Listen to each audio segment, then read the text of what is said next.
This is Guardian Radio, your station for up-to-the-minute news and intelligent, interactive, and engaging conversations. 96.9 FM. The views and opinions of the hosts and guests are their own and do not necessarily reflect the views of the management and staff of Guardian Radio. With early detection comes early prevention. Put that in your pencil, make you feel like a champion. Rise up again, let nothing keep you down. To live your best, hear the urologist speak. Oh yeah. Think you're losing grip of your manhood, don't give up on hope. Don't be ashamed, it's time to take control. Get some help from the urologist. You will find He'll help you solve your problems on 96.9, yeah, I'm telling you, with early detection comes early prevention. put lead in your pencil, make you feel like a champion. Rise up again, Let nothing keep you down. Live your best. Hear the urologist speak. Good evening, everyone, and welcome to the Urologist Speaks. My name is Dr. Graham Cates. I'm going to be your host for this evening. Excuse me. Dr. Pinto is out and about. Sorry about that. Trying to drink water and speak is not a good plan. So tonight, Dr. Alyssa Knowles Adderley is joining me. Dr. Knowles Adderley is a foot and ankle surgeon who works along with us at Family Medicine Center on Blake Road, and she also has other clinical practices as well. So tonight, what we're going to be talking about is the foot and ankle, some of the common conditions that affect it, some of the reasons why it's important for us to actually look after our feet. Often we take these things for granted, but every day we use our feet to get around, to move about, and they are very, very important. I'm reminded of the biblical stories of that every part of the body has a role: the eye, the ears, the hands, and tonight is the feet. So just by way of introduction, I'll let Dr. Alyssa Knowles just tell us a little bit about herself and where you're from and how long have you been back home in this beautiful Bahamas. Hi, everyone. I am Dr. Alyssa Knowles Adderley, and I have been back home. This is about 4 years now. Awesome, and welcome back. It's great to have you here. Thank you so much. It's been so wonderful. I feel settled. I feel very involved in the community now. I feel like I'm a part of the medical community at this point. But yes, I am a podiatric physician, foot and ankle surgeon here in the Bahamas. I've been practicing for, I want to say 16 years now. Amazing. I did the first 10 and change over in the U.S., and then I returned home with my family. Beautiful. Well, welcome. Thank you. So when we talk about podiatry, first of all, let's just sort of define what it is that, podiatry is, because a lot of people may not even know what podiatry is. Right. So podiatry means anything foot and ankle. Technically below the knee, below the tibialis anterior, below that down. And that is podiatry. So whatever is related, whether it's bone, soft tissue, ingrown nails, heel pain, all of that, it falls under podiatry. The full spectrum, and podiatry is a clinical specialty where you're caring for the feet, but you also have the opportunity to do surgical interventions if necessary as well, right? Exactly. Our goal obviously is prevention. So you want to be seen regularly so we don't have to then get to that surgical point. But then there are some conditions that require surgery immediately, and we're here to handle all of that. Amazing. So wonderful to have you here tonight. So when we talk about foot and ankle health, first of all, why is it important? Why should we be concerned about our feet and our ankles? So like you mentioned before, the feet, they carry you around, and a lot of the times it's one of the most neglected areas in our body. We don't consider it until, all of a sudden we have pain, we're unable to walk, and then you realize how important your feet are to just the way you function in life. So it's our duty as podiatrists, as foot and ankle specialists, to make sure you're able to prevent all of those conditions that may occur or that can occur, and to allow you to be able to function as best as possible for a very long time. Yeah, and I'm sure that everybody's listening here. I mean, you know what it's like if you buck your toe, right? It is doggone sore and it hurts. And so, Exactly. when you have a problem with your feet, it really does limit your mobility. It limits your ability to be able to work. It has such long-term impacts on your overall health and well-being. And as a part of our overall way that we look after ourselves, we have to look after the whole body. And tonight, we want to just spend some time talking to you about the importance of foot care. Exactly. So, most people, as you said, don't look after their feet. They just sort of go about their normal day-to-day activities. We spend time caring for our hair and putting on our makeup and making sure that we're well Sure. dressed Yes. and everything. Yes. So what does it look like for normal foot care? Like, what are some of the things that we should be doing to help to look after our feet on a day-to-day basis? Just normal people, no underlying chronic illnesses, just regular John Doe. Absolutely. So the first thing I tell patients is just to pay attention. Pay attention to your feet before it becomes painful, before there's a problem. And what that looks like is making sure you're in the right shoes, making sure you actually look at your feet every day and you just observe for any, making sure they heal in appropriate time. And also just, again, with the shoes, you want to wear the shoe that's right for your foot. Everybody has a different foot type, and you need to make sure it's focused on you, so the right shoe for you. And boy, we have some shoes. I mean, we got all kinds of things out there that I see people are wearing on a day-to-day basis. Yes, and I for don't know sure. how they get their feet in there, but For they sure. they certainly do. So when you talk about appropriate footwear, are there some general guidelines that people should look towards when they are purchasing footwear? And also, if a lot of people just walk around barefoot, indoors or outdoors. What are your thoughts on that? So, two-part question. One is the footwear. How do we say, yes, this is good for my foot? And two is, what are your thoughts about just barefootedness? So, in just to put it simply, so what mostly tell patients regarding footwear, you want to look for a shoe that has a decent sole. You have enough heel or enough sole toward the heel. You need that for shock absorption so that you're not putting too much pressure or allowing the back and the knees and the hips to take the brunt of it. So the sole is important. The toe box is important. A wider toe box will always be That's more the beneficial. front of the shoe. That's the front of the shoe. Okay, That will always be more beneficial. You want a little bit of flex at the level of the toe, obviously, so you can get that heel to toe gait when you're walking, but you do not want a lot of flex in the middle of the shoe. And that is where a lot of people fall. They end up wearing these flip-flops that just can fold, can roll into a ball, can fold in half, and it's just never good. It just puts a lot of stress on the foot and ankle joints. Yeah, and so when we talk about footwear, just in general, day to day, we have, in my mind, a couple of boxes. One is, professionals that are going to work and they're going to be wearing sort of those types of shoes. And then we also have the footwear that we want to wear when we're exercising. Are there certain Right. things that we should be looking for in footwear when we're exercising, running, or walking, or other activities that we're doing? Yes. So regarding exercise, regarding tennis shoes or sneakers, again, a thicker sole would be best because, again, if you're doing running, you're doing jumping, it just allows for much more shock absorption.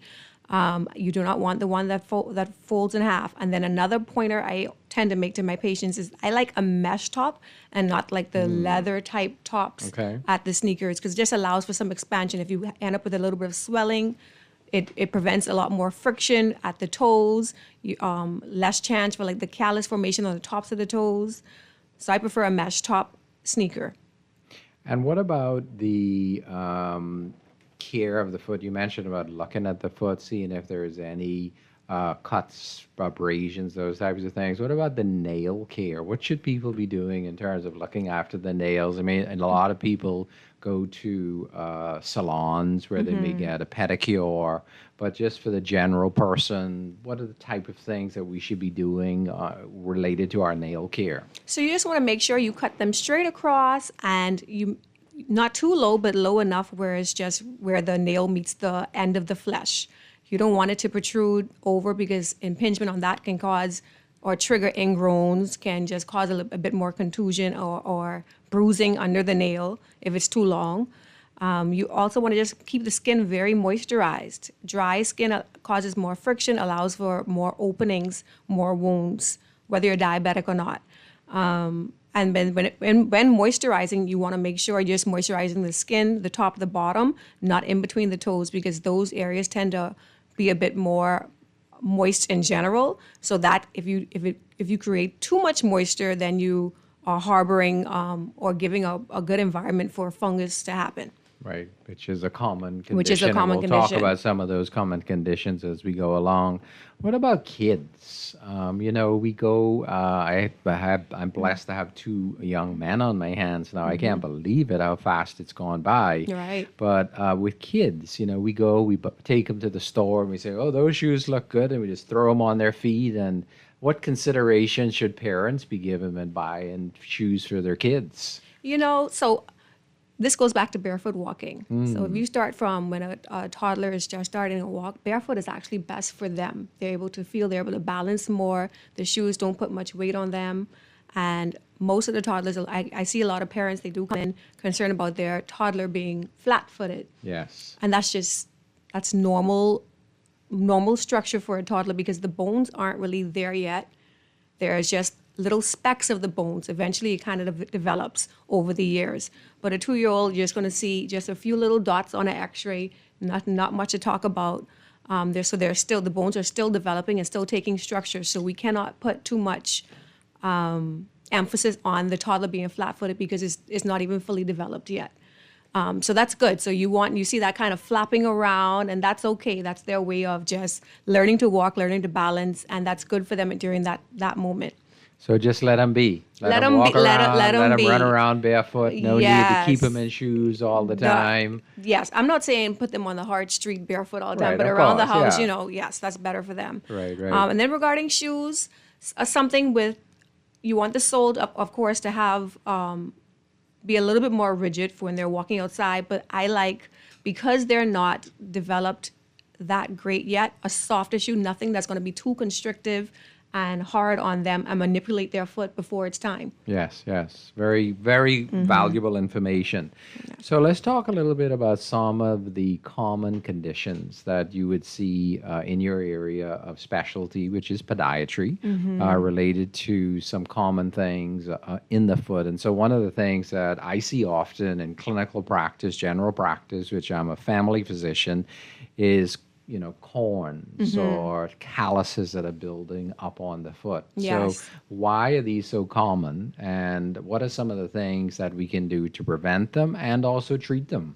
Okay, so corns and calluses, anytime you have a callus buildup, that is your body's way of trying to protect itself. So what does that mean? It means it felt a lot more pressure in that certain area, whether it was on top of the toes, whether it was at the bottom of the foot, the forefoot. That's your body's way of saying there's bony pressure felt in that area for whatever reason, whether it's the shoes that you were wearing or you're consistently wearing, whether it's the foot type you have and the way you're walking that's causing a lot more impingement on a certain area. But it's basically the body's way of saying, okay, we're feeling more pressure here. We need to build more tissue in this area because we have to protect this bone before it ends up being exposed. So corns and calluses are not normal. They shouldn't be there. They are not normal. That means that something is going on, and we need to figure out what's the reason why it's happening and try to get to a point where we can eliminate it or at least reduce it. Right. And so what are some of the things that are generally done in helping to manage people that may be having corns? Sometimes they can be painful, they can get infected at times. So what are some of the general things that you're doing in your specialty area? Well, the number one thing we do is find out the reason for it. What is the cause and how do we eliminate that? But most times we just need to offload. So whether it's at the bottom, we have to offload that area, take off the bony pressure, and that should make it subside. We debride it, meaning that we shave it down, but it will build up if you're not addressing the reason why it's happening to begin with. Address the shoes. We look at the shoes. What are you wearing? Is this enough? Do you need more support? Do you need custom insoles to help offload this certain area? Do you need surgery to remove this bone is contracted a bit, so therefore no matter what you do, you're going to feel pressure in that area. So we may have to do a surgical procedure to fix that bone and the way it's positioned, and that way it alleviates that pressure in that area, therefore alleviating the corn itself. So no need to suffer with corns. No, at least find out the Get reason and see if you're willing to Exactly. seek treatment. See your podiatrist and have your feet assessed if you have corns. Yes. You can see Dr. Alyssa Knowles at Family Medicine Center, 702-93. You can also check us out on our website. We'll be happy to see you. Now, one of the things that you mentioned about the foot and the distribution of the weight is about insoles. Yes. And I know there's a lot of technology now available to help with this. One time ago, it was very cumbersome to get in. So, yeah, it was, and that's just how a I was drama. trained that way. And I was Right. like, how do you do this in practice? And we did it a few times in clinic, and that whole process took like an hour. Just the process of just getting the plaster on the patient, letting it dry. That patient's in office for a very long time, and then you manipulate it off of the foot. You mail that out to a Right. company that's going to develop it. It's a whole process. But now it's super seamless, and there's very little room for error when it comes to this. Right now we do a 3D scan. It's a device just connected to the iPad. You take a 3D scan of your foot, and it's custom made for you. That's electronically sent to the lab. You sit and mail it back, and we give it to the patient. It's super easy. Amazing technology, and that just fits into your regular shoe. And you put it Exactly. in, and you wear it, and it provides you with that support Exactly. and the redistribution of weight on the foot. And men do really well with custom orthotics because they have more shoes that accommodate them well versus women, not so much the high heels, not so much the very narrow shoes, but the women who, in your sneakers, great, in your loafers, great. But a lot of my male patients, they do extremely well. And they just come in every year and get their new pair of orthotics. Okay. And is that how frequently people have to change them, or does it So- vary dependent on the use of the orthotic? With orthotics, because they're so beneficial for patients, insurances cover their orthotics, and they cover them at 100%, providing you meet all of the standard deductibles and stuff. So with that, yes, because it prevents a lot more issues. They are more keen to provide that service for their clients, and every year you're entitled to a new pair.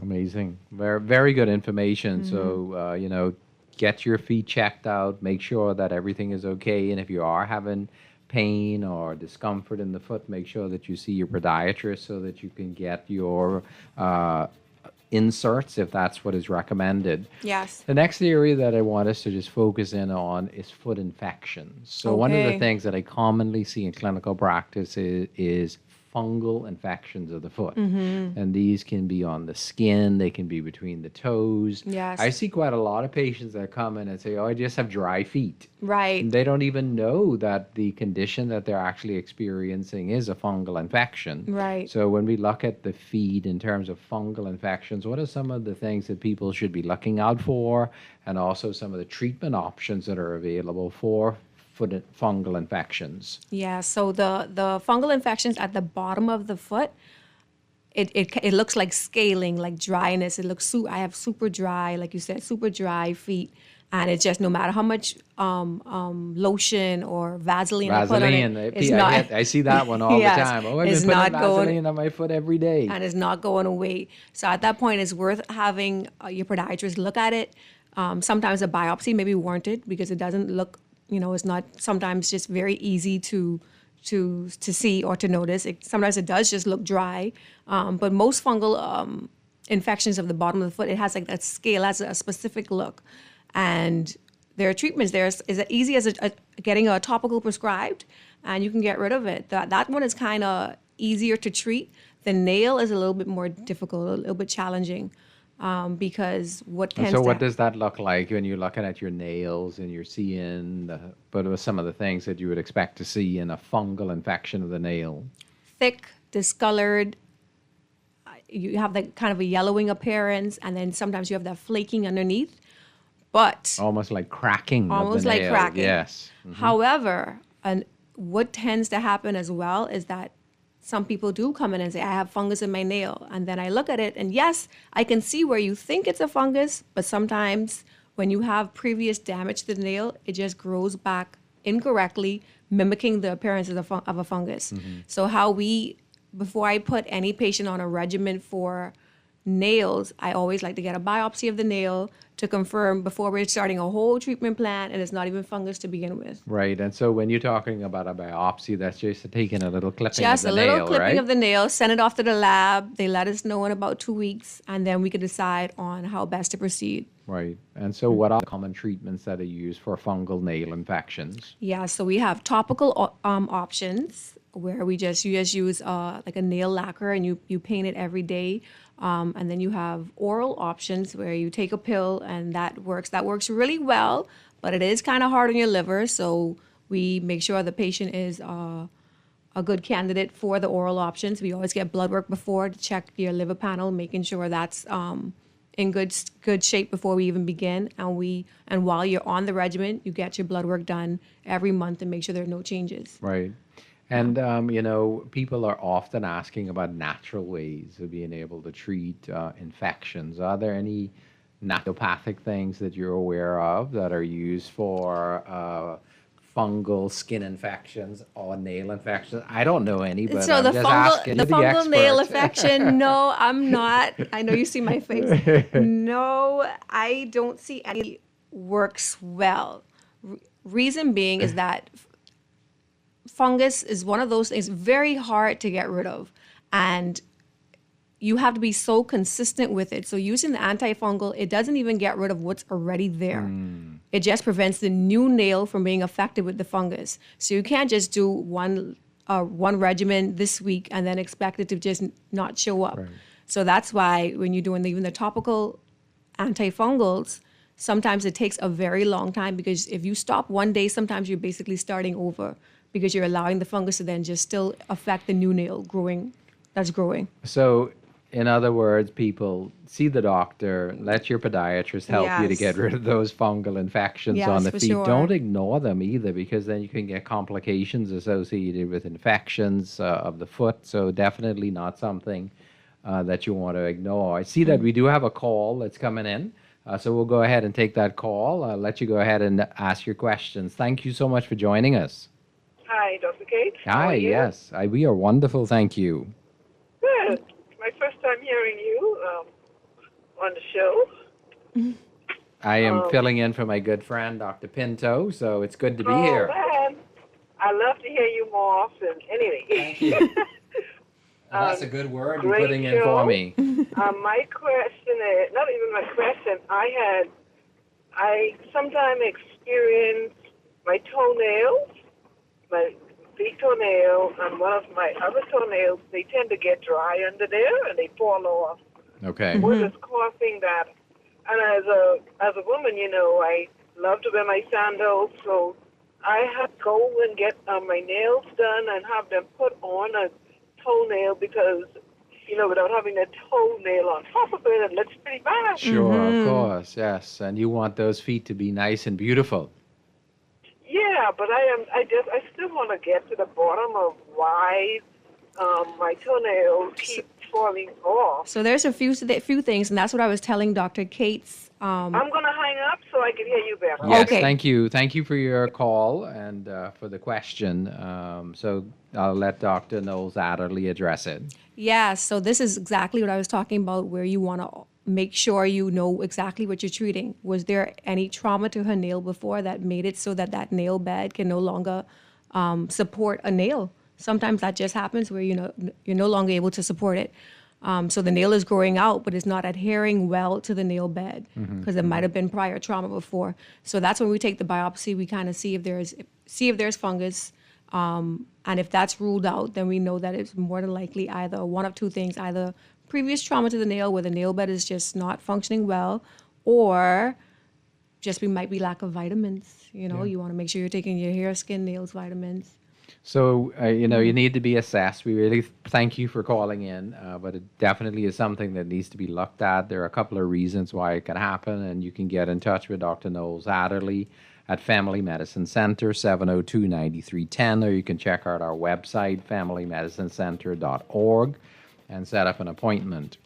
So, talking about other things that can affect the foot, one of the common things, which is a chronic non-communicable condition that we see on a regular basis, is going to be diabetes. And after the break, we're going to talk a little bit about some medical conditions that affect the foot. Yes, okay. Thank you for listening.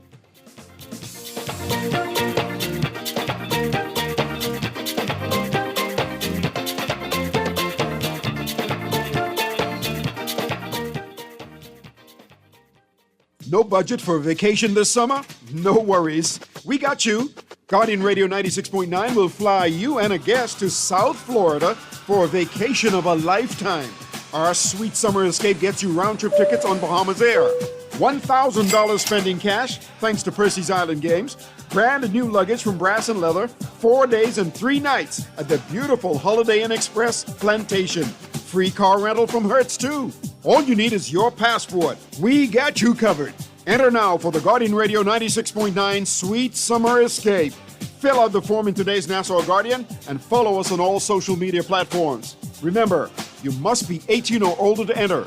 Drawing August 14th. Taxes not included and certain restrictions. Always on the go? Missed a show? You can now listen to Guardian Radio talk shows anytime, anywhere on Spotify and YouTube by searching Guardian Radio 96.9 FM or Bedford Show. You can also listen by logging on to GuardianTalkRadio.com and clicking on the podcast tab. Guardian Radio, continuing to provide you with fresh news and smart talk anywhere, anytime, all day. Guess who's back? It's that time again for the 31st annual Michael Scuderi Peace on the Streets Basketball Classic. Bring it on now, let's go. Whether you're a player or a fan, you don't want to miss this one. The action starts July 13th at the Hope Center. Log on to peaceonthestreets.com and register. Come on, everybody, we're going! That's the Peace on the Streets Basketball Classic, where we shoot hoops instead of guns. Game time. Love the show? Want to give your support? Become a sponsor today. Call 302-2300 for our rates and packages. That's 302-2300. Become a sponsor on Guardian Radio 96.9 FM. Fresh news, smart talk, all day. This is Guardian Radio 96.9 FM. Fresh news, smart talk, all day.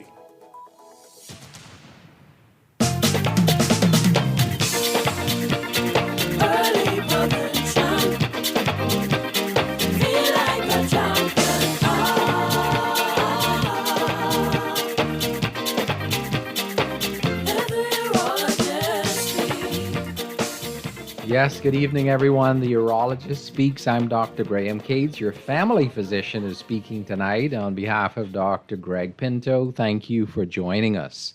Tonight, we have a special guest in the house, Dr. Alyssa Knowles Adderley, who is a foot and ankle surgeon, a podiatrist, which really looks after everything from the ankle down.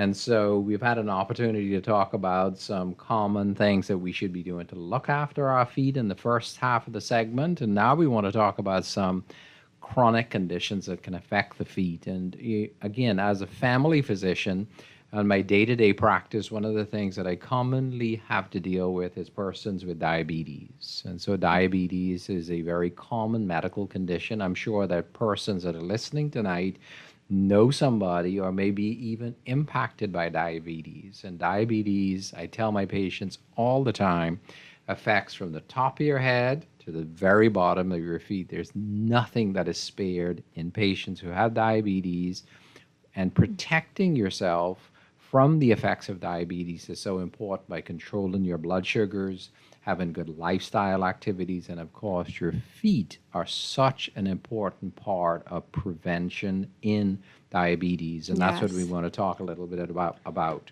So, why are the feet of diabetics so prone to possibly having issues compared to other persons that are not diabetic? Yeah, so there's a lot of research, and what one of the most pronounced reasons they found is the fact that when there's excess sugar in your circulating in your blood, it just wants to find places to go. After it goes where it's supposed to go, it's just circulating, there's excess, and it just wants to find places to go. And one of the first places it goes is the nerves on the feet. Wow. Yeah. Feet, hands, eyes, kidneys. But one of the most common places, one of the very first places is the feet. So a lot of times I would see a patient or even establish the fact that they're diabetic before they even know they're a diabetic because they're just coming with a foot concern. Right, And then sure. we're doing the full workup and, it requires a little bit more than just a foot workup. But diabetes is one of those things where it can it's the problem with with diabetes and the way it affects the foot is that once it gets to the point where it binds onto the nerve, makes the nerve not function well, then you lose that protective sensation, and that's the starting point for everything going downhill. Once that protective sensation is lost, and what do I mean by that? When you have good nerve health, the function of nerves is to tell you something's hot, something's cold, something's sharp. It just it just lets you know that something's, and when you lose that, you're not able to protect yourself. So then you have to tell yourself that, okay, my feet are not letting me know. I'm not getting that signal that something's hurting me. I have to constantly look down and make sure that's the problem. Yeah, and that nerve damage that people experience is something which is called neuropathy. Yes. And that neuropathy affects that sensation, our ability to be able to feel. And in Exactly. diabetics, we describe it as something which is called the glove and stocking Yeah. distribution of neuropathy. This is something that happens in persons who have uncontrolled diabetes in general. If you're looking after your blood sugars, this is not typically something that's going to happen. So managing your blood sugar is important. But as a diabetic, what should persons be looking for, and how often should they be having their feet assessed? Okay, so I like prevention. Prevention is number one. I tell all my diabetics, don't wait until something is bothering you or you look down and you see blood. Don't wait until that happens before you come in. I should be seeing you, especially if your blood sugars are not the most controlled, I should be seeing you every 3 months. If they're more controlled, then those patients I see every 6 months, or sometimes when you're really good, I see you when you do your physical. That's really good. That's really good. When you're really good. That's one in a million. Yes. Then I see you annually when you do your full physical and just include me with that, and we're good. But the average diabetic patient I see every 3 to 6 months. Okay. And so as a part of your assessment, when you're seeing a diabetic patient, what are some of the things that you would be looking for and testing for? Yeah, so if you're coming in as a diabetic, but you don't really have any major foot concerns, I just want to make sure your sensation is still within intact. I want to make sure you still have good circulation. I can feel your pulses. I can hear your pulses. And just look for any potential risk factors so that I can put it on your mind to look down to make sure this doesn't become a problem in the future.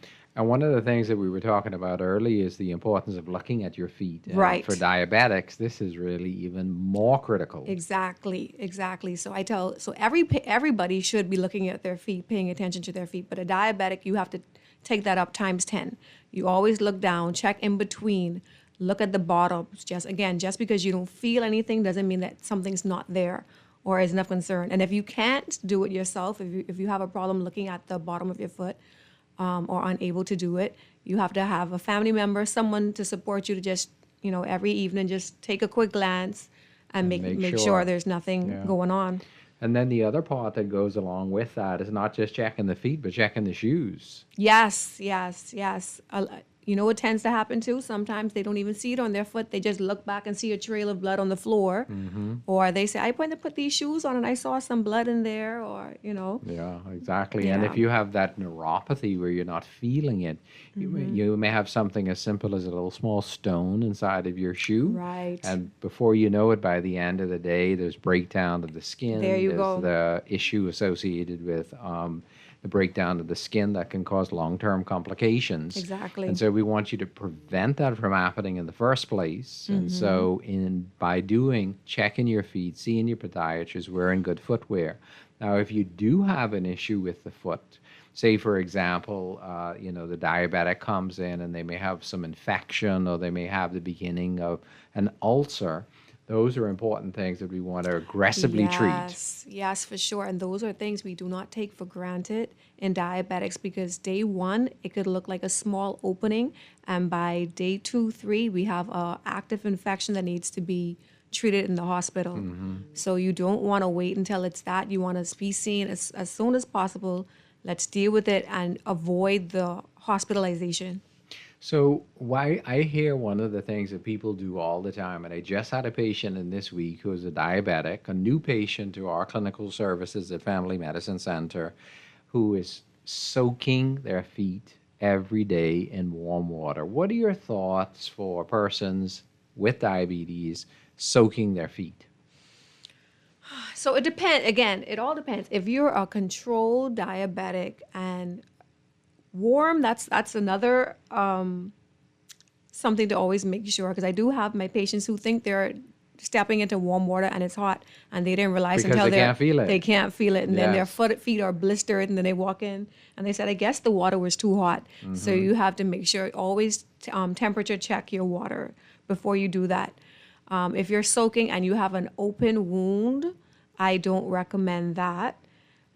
If you're soaking just because you had a long day and your feet are otherwise good, healthy, in good shape, good standing, I'm okay with it. But on your particular foot, and what's the reason for your soaking? Right, and so one size doesn't fit all. Exactly. So, again, this is why it's important to see your podiatrist, get the necessary advice from your healthcare provider so you know what is best for you. Right. Now, in the diabetic that then does subsequently develop a complication such as an infection or such as an ulcer, all is not lost. There are lots of things that we can do in medicine. You mentioned about surgical treatments that are available where those wounds can be cleaned up. There are medications that we can use. There are certain preparations that are available. And there's been great advancements in wound care over the last 10 years. Yeah, for sure. But the main thing with an active infection is that you want to drain and get rid of as much of the infection as possible. Before instead of just relying solely on, say, antibiotics. So you want to come in and just get it cleaned out really well. Allow me to take a look and make sure there's nothing I can't do to drain it more, because you just want you want to prevent further spreading.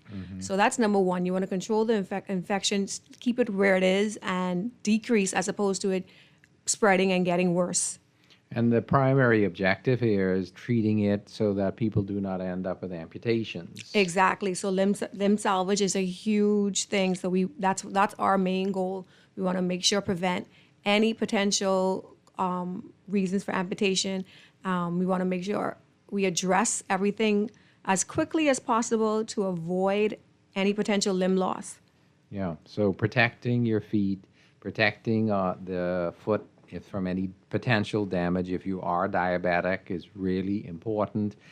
Blood sugar control, making sure that you're compliant with your healthcare's recommendations in terms of controlling your blood sugars, and of course, making sure that you are getting your feet assessed regularly and you are looking after your feet on a regular basis. Yes. One of the other things that we often see as people get a little older is arthritis. Yeah, and that's there common. are different types of arthritis, but one of the common arthritis is osteoarthritis. Right. And so let's talk a little bit about, well, one, why do you get, arthritis? People get arthritis all the time. And two, what are some of the things that we can do to help to manage it? Yeah, so arthritis is one of those things where that's just a complication within joints, right? And in our feet, we have like 30 joints within the feet itself. It's amazing, right? exactly. So, and then these feet are then taking on the weight of your entire body. So over time, it eventually develops. You have wearing down of the cartilage within those joints. You end up with some osteophytes or spur formations at the level of those joints. And you want to make sure you know exactly where it stands, how aggressive the arthritis is. Is it something that we can just treat with maybe anti-inflammatories, accommodative shoe gear? If maybe an injection can help alleviate some of the discomfort, it's a temporary fix, but it does work. And then sometimes surgical intervention is a possibility. So arthritis is osteoarthritis in particular, what we're talking about, is a very common condition. Most people are going to be affected by it at some point in their lives. Exactly. And one of the places that commonly occurs is the feet. The other condition that I see very often in clinical practice is gout. Oh, yeah. Where patients come in with a swollen toe and they think they may have hit the toe, or they may think there's some other problem associated with it. So what is gout and why do we develop it, and how do we prevent it? Yeah, so our diet here is specifically the Bahamas just makes it so easy to develop gout. Gout is when you have a buildup of uric acid level, and it kind of breaks down into these purines and causes all of this an acute attack within a certain joint. Most often it's the great toe joint, the big toe joint, the ankle joint as well is commonly affected. Those are the two most common places on the foot itself. But the diet specifically, that is where we fall victim. Even as simple as just excessive tuna and grits every morning, that is the tuna fish. It will do it to you. Yes.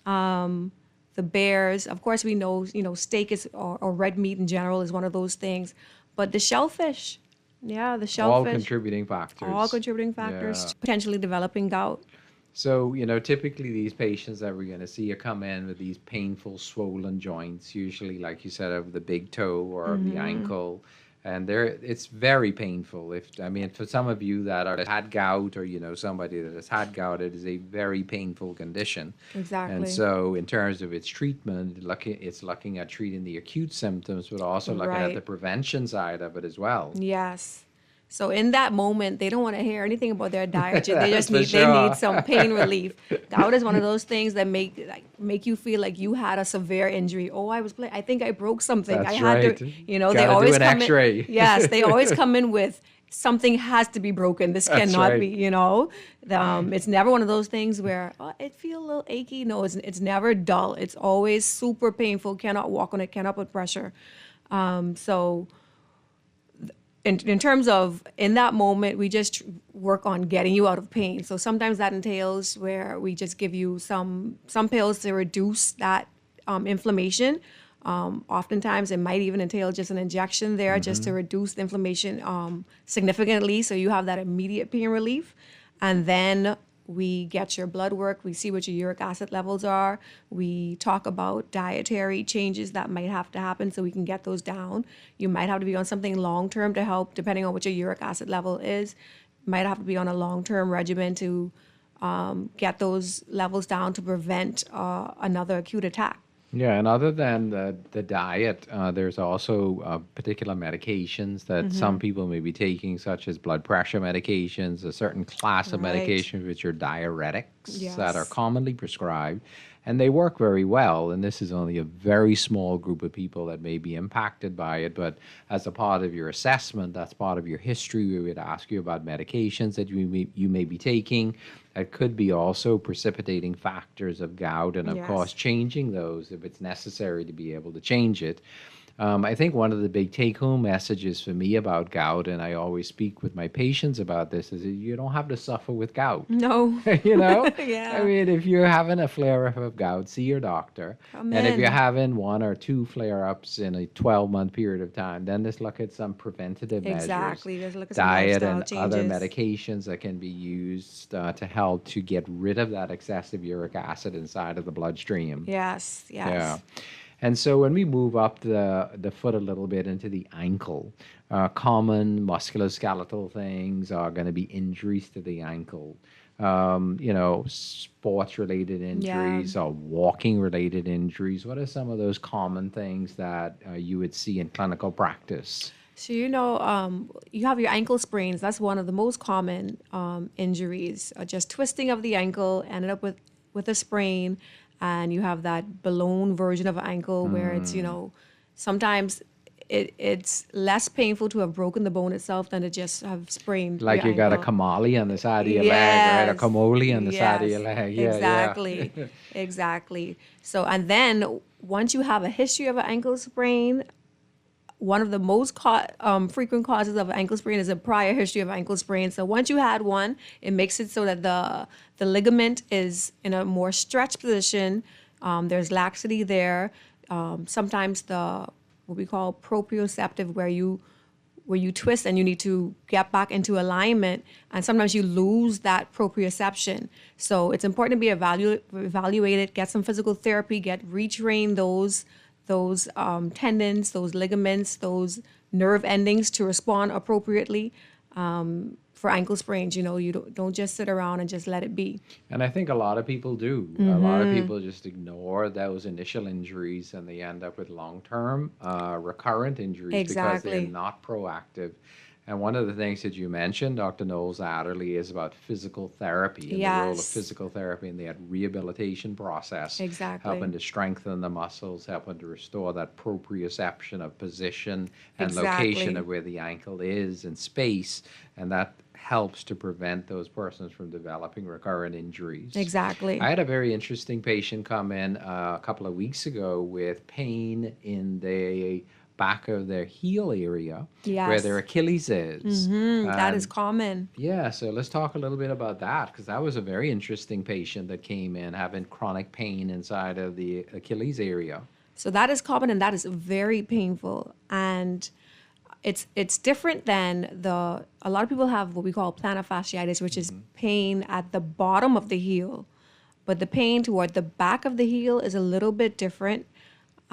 It stems not just the heel itself, but it stems from your calf muscle. So the calf muscle, you have two major heads, and all of that, the tendons that attach to those, the tendons that come from those muscle bellies that attach to the bone, they intertwine, they form one large tendon called your Achilles tendon. And the Achilles tendon attaches right at the back of the heel. That's like that big piece of string right in the back of the Exactly. leg there. Yeah. Exactly. So you referenced the Bible. They talk about your Achilles heel in the Bible. This is one of Yes. those things where if it is hurting, if it's giving you issues, it makes it so limiting for you to function. So in the back of the heel, if you're having that pulling of your Achilles tendon where it inserts on the bone, eventually it can create a large spur. And it causes that area to be inflamed. And then behind that spur, you can develop a bursa. A bursa meaning just a collection of fluid, and that can become really painful as well.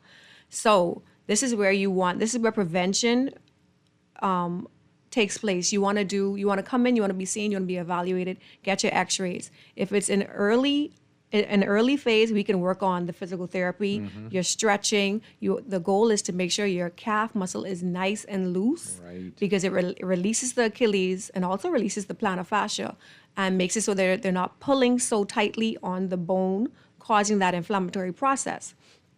Now, if it gets to a point where it's significantly advanced, then we're looking at surgical intervention to kind of resect the spur, position the Achilles in a better position, loosen things up in that area, and that's a long recovery.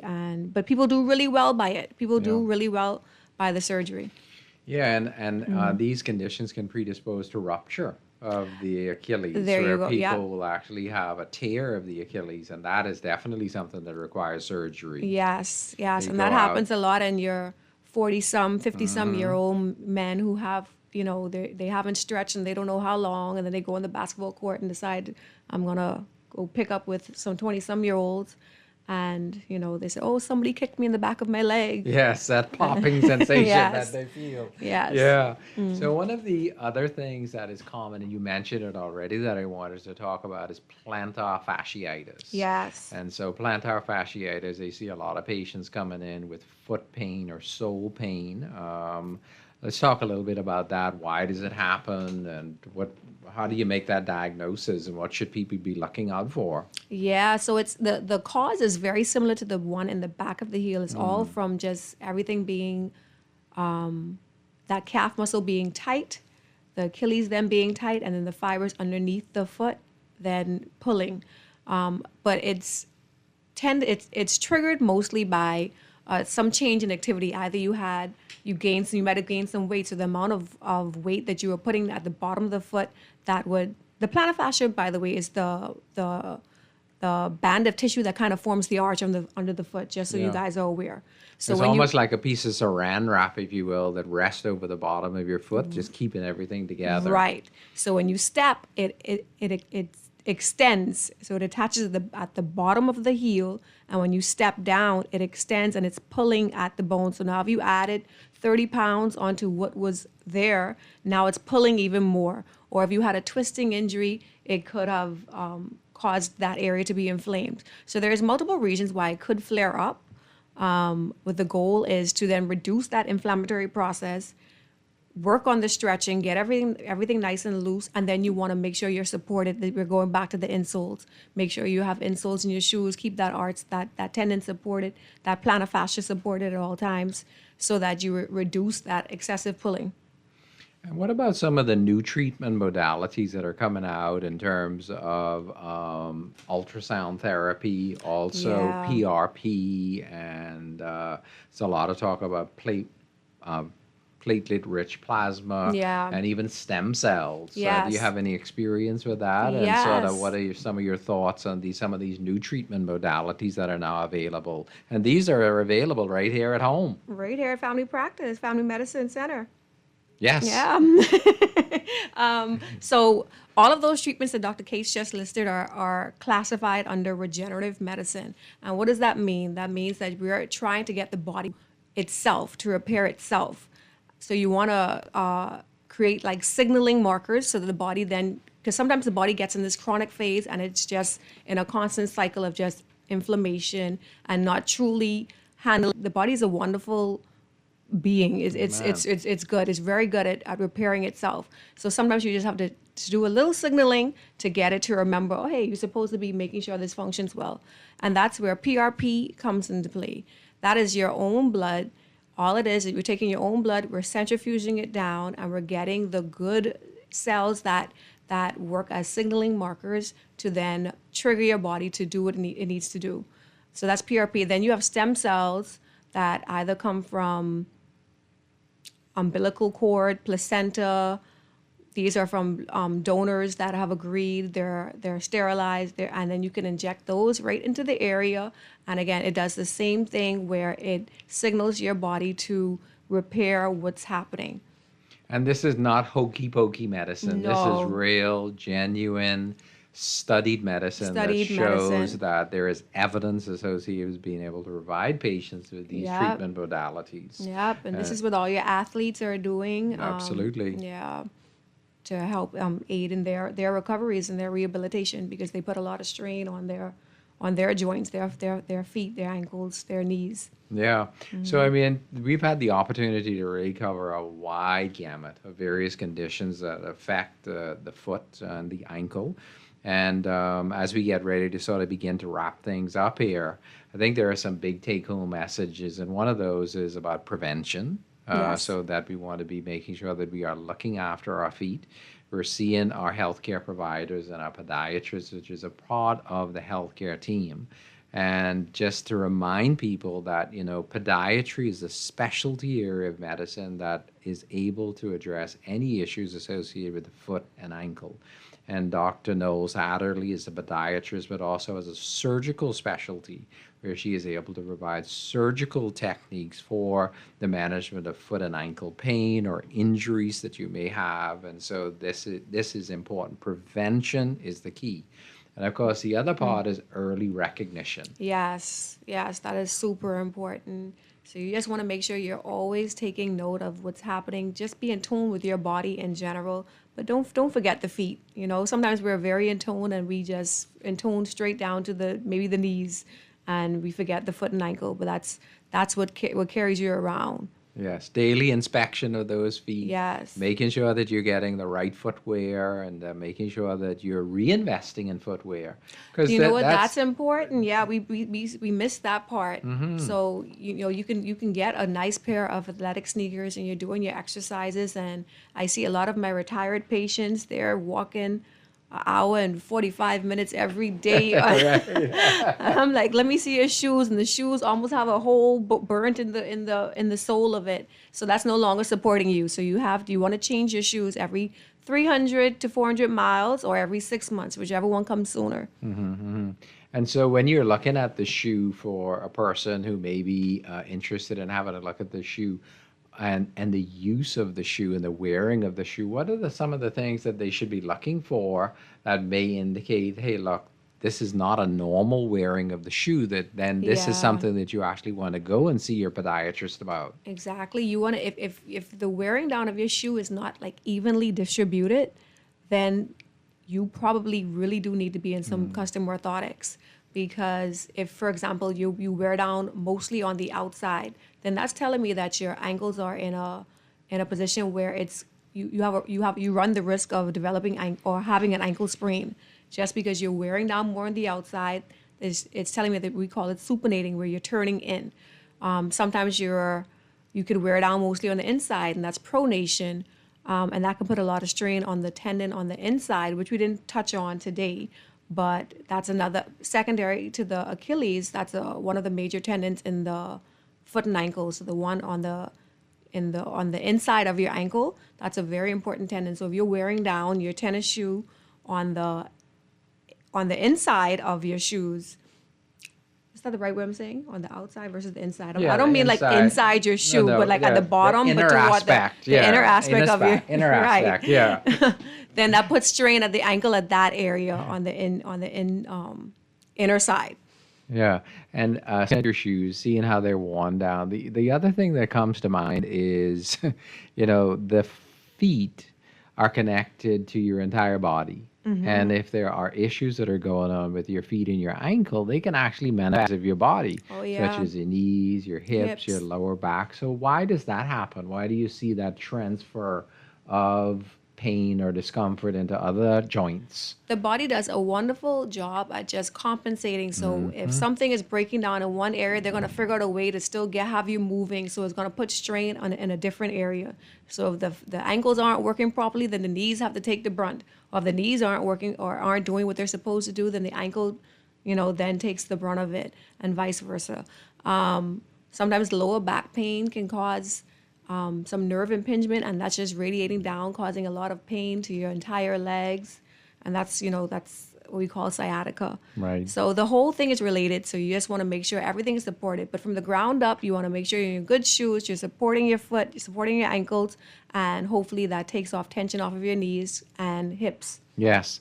And recognizing that all of those joints are so interconnected. And if you have a primary problem affecting your ankle and your feet, that can affect other parts of your body as well. Exactly. Because of that interlinking between all of those.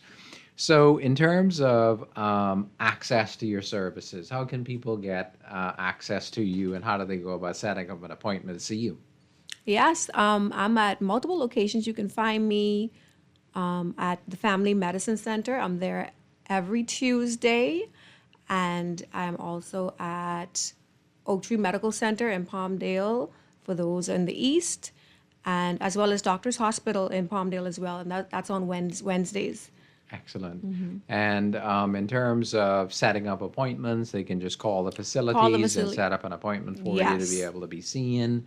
And they'll have an assessment done, and then be able to take next steps and get whatever imaging that may be necessary or tests that may be necessary. Exactly. Yeah. So if you just make the phone call at whichever facility is best for you, then they will get you all set up to see me, and we'll go and do a full workup and decide on what's needed.